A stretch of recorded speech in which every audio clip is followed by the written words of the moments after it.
Panggilan dari masa lalu. Hujan Bogor turun rintik-rintik ketika Arga Pradipta tiba di alun-alun kota. Sudah bertahun-tahun ia meneliti kerajaan besar yang hilang dari tanah Sunda, kerajaan Pajajaran, kerajaan yang hingga kini masih menyisakan teka-teki. Namun ia merasa, selama ini penelitiannya hanya mengupas permukaannya saja.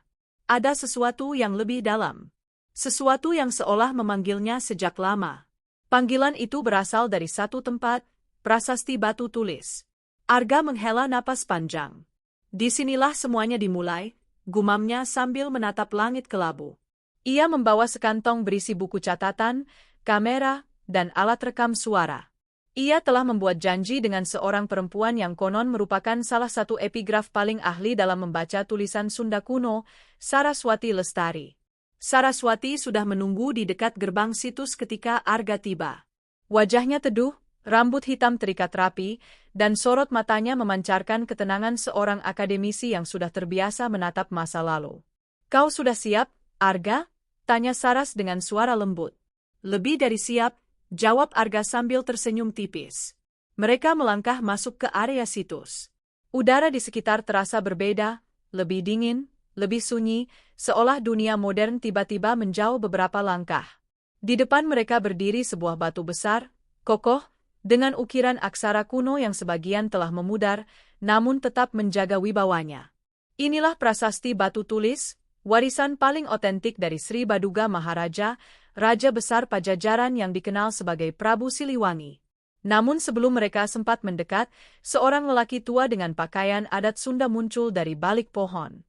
Tubuhnya tegap meski dimakan usia, dan tongkat kayu di tangannya tampak lebih seperti simbol kebijaksanaan daripada alat bantu berjalan. "Kalian Arga dan Saras?" Suaranya dalam dan penuh wibawa. "Kami mencari informasi mengenai prasasti ini," jawab Arga sopan. Lelaki itu tersenyum kecil. "Aku Ki Wiraatmaja, juru kunci situs ini. Kalau kalian ingin memahami batu tulis, bukan hanya lewat hurufnya. Kalian harus mendengar ceritanya. Cerita yang tidak pernah ditulis dimanapun." Arga dan Saras saling berpandangan. Ada sesuatu dalam suara Ki Wiraatmaja yang membuat bulu kuduk mereka berdiri, bukan karena takut, tapi karena firasat bahwa mereka sedang berdiri di ambang sesuatu besar, sesuatu yang selama ini tidak pernah dibahas oleh buku sejarah manapun. Ki Wiraatmaja mengajak mereka ke pendopo kecil di sisi situs. Udara di dalam pendopo dipenuhi aroma kayu tua dan bunga kenanga. Di dinding tergantung lukisan Prabu Siliwangi, mengawasi mereka seakan memastikan bahwa cerita yang akan dibuka harus disampaikan dengan hormat. "Prasasti batu tulis bukan sekadar ukiran," ujar Ki Wiraatmaja perlahan. "Ia adalah pesan. Pesan dari masa ketika Pajajaran mulai menghadapi masa-masa sulit. Pesan yang ditinggalkan raja untuk generasinya dan untuk generasi jauh setelahnya." Arga mencondongkan tubuh ke depan. "Pesan apa itu, Ki?" Ki Wiraatmaja tersenyum tipis, senyum yang mengisyaratkan bahwa apa yang akan ia katakan mungkin akan mengubah cara Arga melihat sejarah. Pesan tentang runtuhnya sebuah kerajaan dan tentang sesuatu yang berusaha disembunyikan oleh waktu.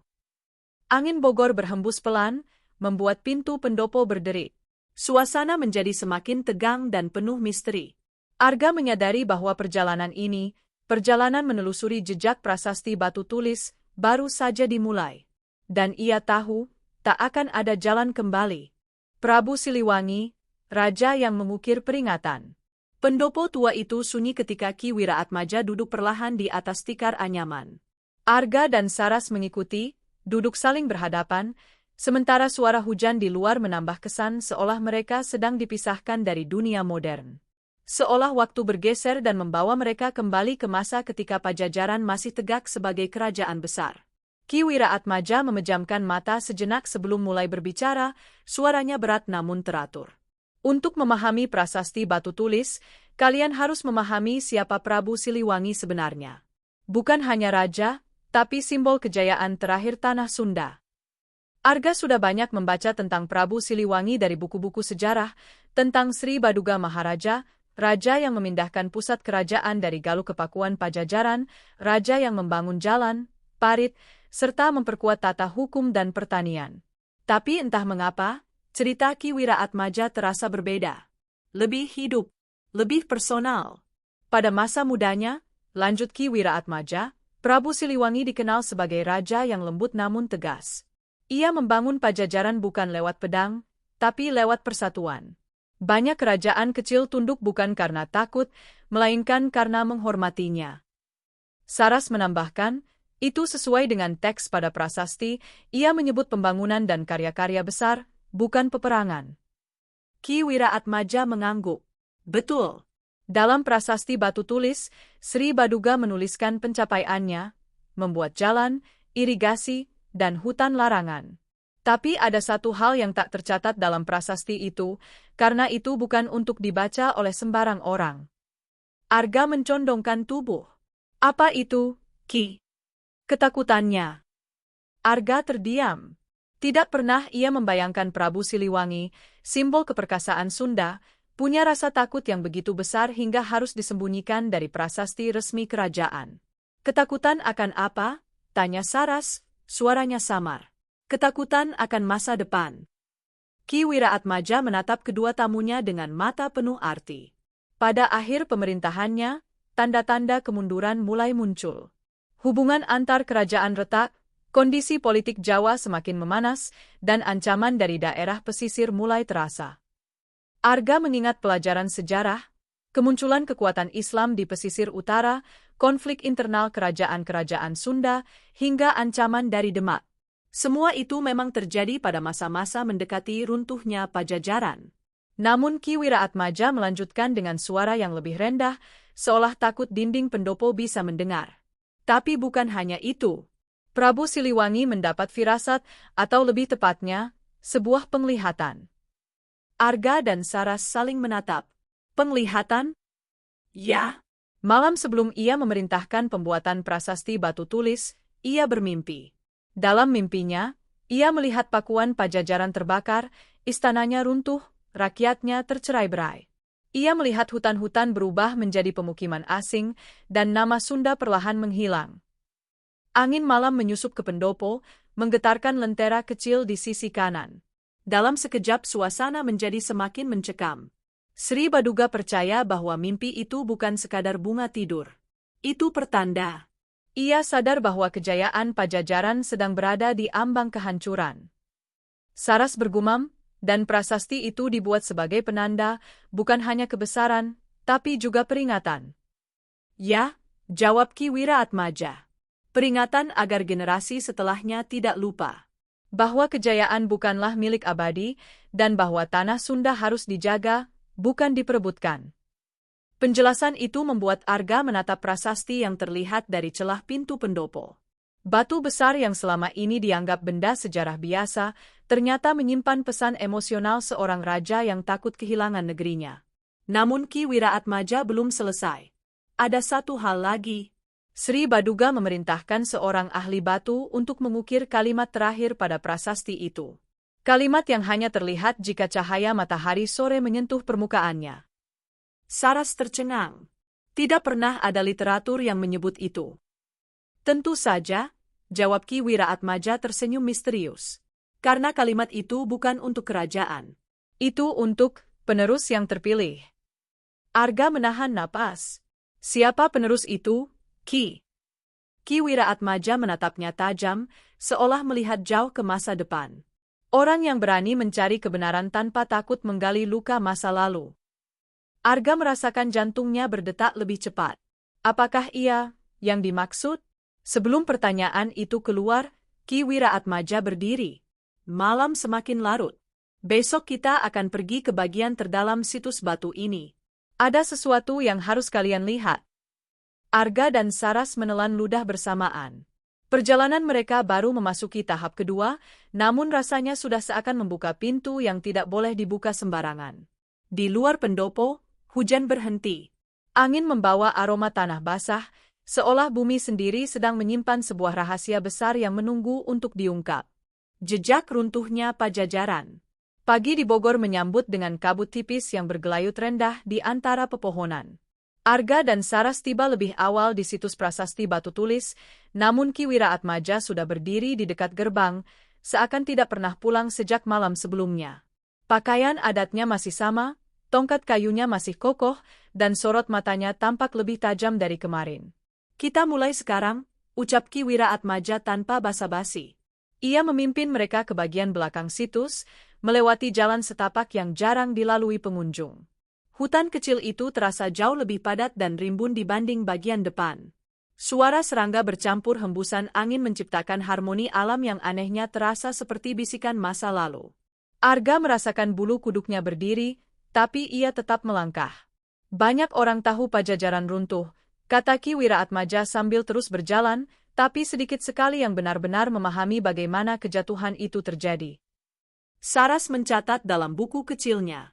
Sejarah umum mengatakan Pajajaran dihancurkan oleh Kesultanan Banten. "Benar," sahut Ki Wiraatmaja. "Tapi itu hanya kulit luar. Ada serangkaian kejadian yang jauh lebih rumit sebelum kehancuran itu datang." Mereka berhenti di depan sebuah batu datar besar yang separuh tertimbun tanah dan lumut. Ki Wiraatmaja menyentuh permukaannya dengan perlahan. "Disinilah dulu para utusan kerajaan berkumpul."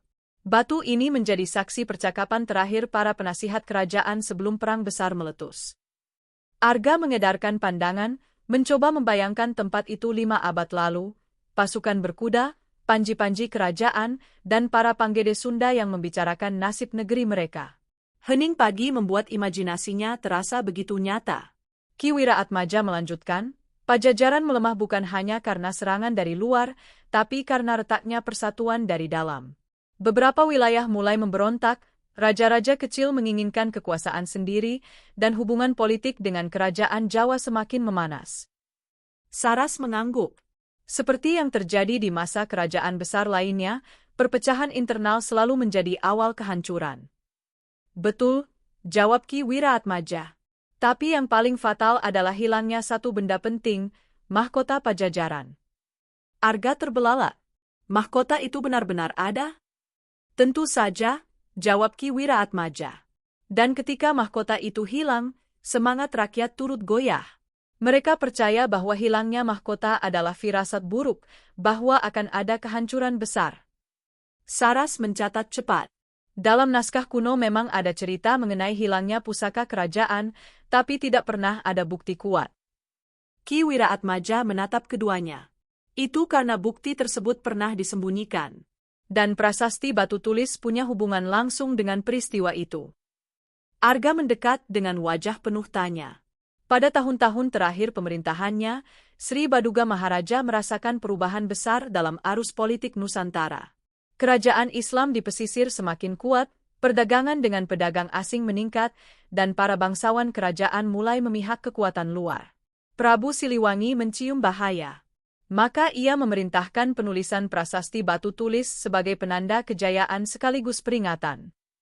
Ki Wiraatmaja duduk di atas batu datar itu, menatap hutan seolah sedang melihat masa lalu berjalan kembali di depannya. Tapi setelah Sri Baduga wafat, keadaan semakin memburuk. Penggantinya tidak sekuat beliau. Ketika Kesultanan Banten menyerang, Pajajaran tidak lagi memiliki kekuatan untuk melawan secara utuh. Pasukan tersebar, persatuan retak, dan ibu kota Pakuan Pajajaran dibakar. Arga membayangkan api yang membara di istana, rakyat melarikan diri, dan suara tanduk perang memenuhi udara. Semua terlihat jelas, seakan Ki Wiraatmaja sedang memutarkan film sejarah yang hilang. Namun Ki Wiraatmaja kembali berkata dengan nada yang jauh lebih pelan. "Banyak yang tidak tahu bahwa sebelum istana terbakar, beberapa orang dipercaya melarikan sebuah benda penting ke hutan. Mereka menyembunyikannya agar tidak jatuh ke tangan musuh." "Mahkota itu?" tanya Arga cepat. Ki Wiraatmaja menatapnya lama. "Ya." "Dan ada satu legenda yang mengatakan benda itu dikuburkan di suatu tempat yang ditandai oleh prasasti batu tulis." Saras membuka catatannya, raut wajahnya serius. "Jika itu benar, berarti prasasti itu bukan hanya dokumen sejarah, tetapi juga petunjuk." Ki Wiraatmaja mengangguk mantap. "Tepat sekali. Prabu Siliwangi tidak menulis pesan terakhir hanya untuk memuji dirinya. Ia menulis pesan itu sebagai jalan bagi generasi masa depan agar mengingat apa yang hilang dan suatu hari menuntun seseorang untuk menemukannya kembali." Arga merasakan dadanya sesak. Ia sudah meneliti sejarah Sunda selama bertahun-tahun, tapi tidak pernah terpikir bahwa ia mungkin sedang berada di tengah misteri besar yang belum pernah disingkap siapapun. Ki Wiraatmaja berdiri dan mengetuk-ngetukkan tongkatnya ke tanah. Kalian ingin tahu apa yang benar-benar disimpan prasasti batu tulis? Ikuti aku. Mereka kembali berjalan memasuki bagian hutan yang lebih dalam, tempat rumput tumbuh liar dan cahaya matahari hampir tidak menembus dedaunan. Satu-satunya suara yang terdengar hanyalah langkah mereka yang menekan tanah basah. Arga mulai merasakan ketegangan yang tak bisa dijelaskan. Seakan tiap langkah membawa mereka lebih dekat pada sesuatu yang telah menunggu berabad-abad. Setelah beberapa menit, Ki Wiraatmaja berhenti di depan sebuah batu kecil yang tergeletak di antara akar pohon besar. Batu itu berbeda. Halus, bulat, dan seperti pernah dipoles. Disinilah, bisiknya. Perjalanan kalian menuju rahasia prasasti batu tulis benar-benar dimulai. Angin berhenti berhembus. Hutan menjadi sunyi total. Seolah seluruh alam sedang menahan napas. Rahasia yang terkunci di dalam batu. Hutan itu terasa semakin sunyi ketika Ki Wiraatmaja berdiri di depan batu kecil yang tertutup lumut dan akar. Arga menatapnya dengan rasa ingin tahu yang menggebu, sementara Saras mengamati detil permukaannya dengan teliti. Batu itu tampak seolah biasa saja, namun Ki Wiraatmaja memperlakukannya seperti pintu menuju sesuatu yang jauh lebih dalam. Batu ini bukan sekadar batu, kata Ki Wiraatmaja sambil menyentuh permukaannya yang dingin. Ini adalah penanda. Penanda arah untuk membaca pesan tersembunyi prasasti batu tulis. Arga mengerutkan kening. Bagaimana bisa sebuah batu kecil seperti ini menjadi petunjuk? Karena kalian hanya melihat permukaannya, jawab Ki Wiraatmaja pelan. Sementara para leluhur, mereka menyembunyikan pesan lewat simbol yang hanya dapat dibaca oleh orang tertentu. Saras berjongkok, menyeka lumut yang menempel. Perlahan sebuah pola melingkar muncul, lingkaran yang terpotong di satu sisi, seperti bulan sabit yang tidak lengkap. Aku pernah lihat simbol ini, bisik Saras. Ini semacam penanda arah kuno, digunakan dalam ritual Sunda Wiwitan. Ki Wiraatmaja mengangguk. Betul. Dan simbol ini menunjuk ke arah tanah di bawah kaki kita. Arga menelan ludah. Maksudnya, sesuatu dikubur di sini. Ki Wiraatmaja menatap Arga lekat-lekat. Bukan mahkota, tentu saja. Mahkota terlalu besar.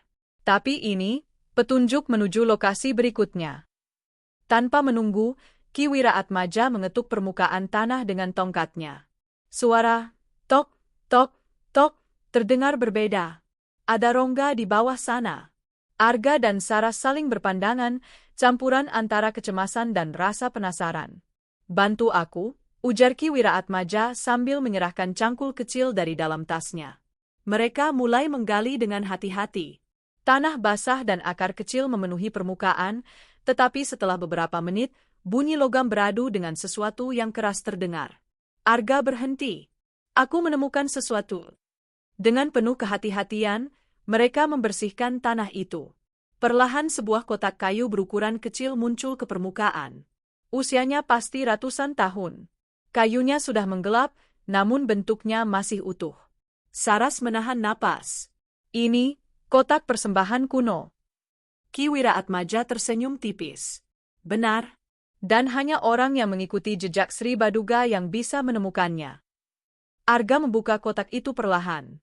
Di dalamnya ada gulungan kain kecil dengan simbol bunga teratai yang sudah memudar. Ia membuka gulungan itu, menampakkan selembar perkamen tipis berisi aksara Sunda kuno yang tertulis melingkar. Saras mendekat, matanya berbinar. Ini, bukan mantra. Ini peta. Peta? Tanya Arga cepat. Peta lokasi suci, jawab Saras. Lihat garis melingkar ini? Itu pola aliran sungai Cisadane di masa lalu. Dan tanda silang ini sepertinya menunjuk pada sebuah bangunan. Ki Wiraatmaja menambahkan, bangunan yang sudah lama hilang dari peta modern. Sebuah tempat yang dibangun Sri Baduga jauh sebelum ia menulis prasasti batu tulis. Arga membiarkan perkamen itu digerakkan angin. Tulisan kuno itu tampak seperti hidup, seolah ingin membimbing mereka ke tujuan selanjutnya. Tempat apa itu, Ki? Tanya Arga. Ki Wiraatmaja menghela napas panjang. Itu adalah Paseban Wangi, balai rahasia tempat raja menyimpan benda-benda paling sakral dan penting bagi Pajajaran. Menurut legenda, salah satu benda itu adalah penutup mahkota Pajajaran. Saras menatap Ki Wiraatmaja tak percaya. Penutup mahkota? Bagian yang hilang dari pusaka kerajaan? Ya, jawab Ki Wiraatmaja. Dan jika penutup itu ditemukan, maka lokasi mahkota yang asli bisa diketahui. Arga merasakan dadanya berdebar cepat. Selama ini ia meneliti sejarah hanya melalui buku dan artefak yang diam. Tapi kali ini berbeda. Ia seperti sedang membuka bab yang belum pernah dibaca siapapun. Namun Ki Wiraatmaja menatap mereka serius. Kalian harus tahu, jalan menuju Paseban Wangi bukanlah jalan biasa. Banyak yang mencoba mengikuti petanya, tapi tidak pernah kembali. Karena hutan di sekitarnya punya penjaga. Arga menelan ludah. Penjaga? Semacam hewan liar. Bukan hewan, jawab Ki Wiraatmaja datar. Penjaga itu adalah sesuatu yang tak terlihat tapi dapat dirasakan. Para leluhur menyebutnya Bayang Wangi, penjaga alam yang melindungi tempat sakral dari orang yang tidak layak. Arga merinding. Bagaimana kita tahu kita layak atau tidak? Ki Wiraatmaja tersenyum samar. Karena kalian masih di sini. Batu Tulis sudah menerima kalian sejak awal. Jika tidak, kalian tidak akan pernah bisa menemukan kotak ini. Saras menggulung kembali perkamen itu dengan hati-hati dan menyimpannya dalam kantong kain. Lalu apa langkah kita berikutnya? Tanya Saras. Ki Wiraatmaja berdiri dan memutar tubuhnya ke arah timur, tempat matahari mulai naik. Kita akan menuju Paseban Wangi. Perjalanan dimulai sore ini. Kita harus tiba sebelum malam, karena malam adalah saat Bayang Wangi berkeliaran. Arga mengangguk mantap, meski ada ketegangan yang sulit ia sembunyikan. Ia merasa seperti sedang melangkah ke bab terdalam dari legenda Sunda. Bukan lagi sebagai peneliti, tetapi sebagai seseorang yang dipilih untuk membawa cahaya baru pada sejarah yang terlupakan. Sebelum mereka kembali ke situs, Ki Wiraatmaja berkata pelan, suaranya hampir tenggelam oleh angin. Ingatlah, apa yang akan kalian lihat nanti bukan hanya peninggalan. Itu adalah warisan. Dan warisan itu menunggu seseorang yang berani menanggung kebenarannya. Langkah mereka kembali melewati hutan yang sunyi. Tapi kali ini, Arga merasa pohon-pohon di sekitar seolah memperhatikan. Seolah hutan tahu apa yang baru saja mereka temukan. Dan seolah semuanya sedang menanti perjalanan menuju rahasia terakhir. Penjaga terakhir pesan prasasti. Sore itu, langit Bogor berubah jingga ketika Arga, Saras, dan Ki Wiraatmaja melangkah keluar dari area situs prasasti Batu Tulis menuju hutan yang lebih dalam. Mereka membawa perkamen peta kuno, lampu minyak kecil, dan keberanian yang semakin diuji. Udara lembab mulai terasa pekat, seperti ada sesuatu yang bersembunyi di balik pohon-pohon tinggi. Ki Wiraatmaja memimpin perjalanan dengan langkah mantap. Meski usianya sudah lanjut, gerakannya seperti seseorang yang telah menyatu dengan hutan. Setiap kali mereka hampir salah arah, tongkat kayunya mengetuk tanah, seakan memberi isyarat pada mereka untuk berhenti atau berbelok. Paseban Wangi tidak bisa ditemukan hanya dengan mengikuti peta, ujar Ki Wiraatmaja tanpa menoleh. Peta itu hanya menunjukkan lokasi kasar. Sisanya, bergantung pada apakah hutan mengizinkan kalian masuk. Arga berusaha memahami maksudnya, tapi semakin lama mereka berjalan, semakin ia merasa hutan itu seperti memiliki kesadaran sendiri. Angin berhenti tanpa alasan. Daun-daun bergerak padahal tidak ada hembusan. Sesekali terdengar suara ranting patah, namun tak ada makhluk yang tampak. Saras menghentikan langkah. Ki, apakah ini yang disebut Bayang Wangi? Ki Wiraatmaja menutup mata sejenak. Bayang Wangi bukan makhluk yang bisa kalian lihat. Ia adalah wujud kehendak. Jika kalian membawa niat buruk, kalian tidak akan sampai ke tujuan. Arga merasakan sesuatu menyentuh bahunya, bukan fisik, tapi seperti desir hawa dingin yang memperingatkan. Ia menegakkan tubuh. Aku tidak berniat buruk, gumam Arga dalam hati. Aku hanya ingin tahu kebenaran. Mereka terus berjalan hingga matahari hampir tenggelam. Hutan perlahan berubah gelap, dan rambut tengkuk Arga meremang ketika suara gemerisik terdengar di belakang mereka, mengikuti langkah dari kejauhan. Namun Ki Wiraatmaja tetap tenang. Jangan menoleh, katanya. Apapun yang kalian dengar, jangan menoleh. Itu hanya bayang wangi menguji nyali kalian. Arga mencoba menahan diri. Langkah kakinya semakin cepat, tetapi suara itu semakin dekat, seperti langkah kaki seseorang mengikuti mereka. Suara napas yang pelan, seperti sesuatu yang mengamati. Saras memegang lengan Arga. Tenang, kita hampir sampai. Beberapa menit kemudian, hutan tiba-tiba terbuka ke sebuah area datar. Di tengahnya berdiri bangunan kecil dari batu hitam berlumut. Meski kecil, auranya terasa besar dan sakral. Ki Wiraatmaja berhenti dan mengangkat tongkatnya. Ini dia, ucapnya pelan. Paseban Wangi. Bangunan itu terlihat sederhana, hanya berupa pendopo batu tanpa dinding. Di dalamnya ada sebuah altar kecil dengan ukiran bunga teratai, mirip simbol di kain persembahan yang mereka temukan. Altar itu tampak seakan menunggu. Arga melangkah masuk perlahan. Saat ia berada di depan altar, hawa dingin menghilang. Bayang Wangi seolah pergi, menganggap bahwa orang yang datang memang layak untuk memasuki tempat itu. Letakkan perkamen itu di sini, kata Ki Wiraatmaja. Saras menyerahkan gulungan perkamen pada Arga. Arga menaruhnya di tengah altar. Seketika, cahaya lembut muncul dari celah di bawah batu altar, membuat seluruh ruangan menjadi bersinar halus. Ini, apa yang terjadi? Tanya Arga terperangah. Paseban Wangi mengenali peta itu, jawab Ki Wiraatmaja. Dan ia mengenali kalian. Altar itu bergerak perlahan, membuka ruang kecil di bawahnya. Di dalamnya ada sebuah benda berkilauan, bukan emas putih, tapi logam yang memantulkan cahaya seperti air. Benda itu berbentuk setengah lingkaran dengan ukiran halus di permukaannya. Saras menutup mulutnya. Ini, penutup mahkota Pajajaran. Arga mengangkatnya perlahan. Benda itu dingin, namun terasa seperti menyimpan kehidupan di dalamnya. Ia memeriksanya. Di sisi dalamnya terdapat ukiran aksara Sunda kuno, sama dengan yang ada di prasasti batu tulis. Saras membaca pelan. Siapapun yang menemukan bagian ini, dialah penerus penjaga sejarah Pajajaran. Arga tersentak. Penerus penjaga? Apa maksudnya? Ki Wiraatmaja mendekat dan meletakkan tangannya di bahu Arga.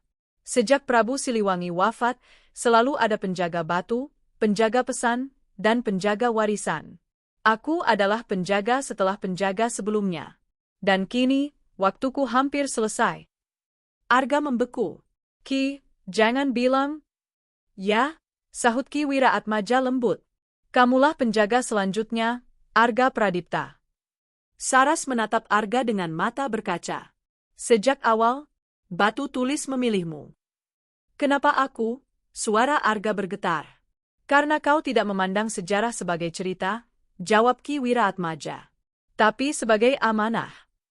Ki Wiraatmaja mengambil tongkatnya, menancapkannya di tanah. Aku sudah menunggu seseorang sepertimu selama bertahun-tahun. Sekarang tugas menjaga warisan Pajajaran berpindah kepadamu. Jaga penutup mahkota ini. Jangan biarkan sejarah terkubur.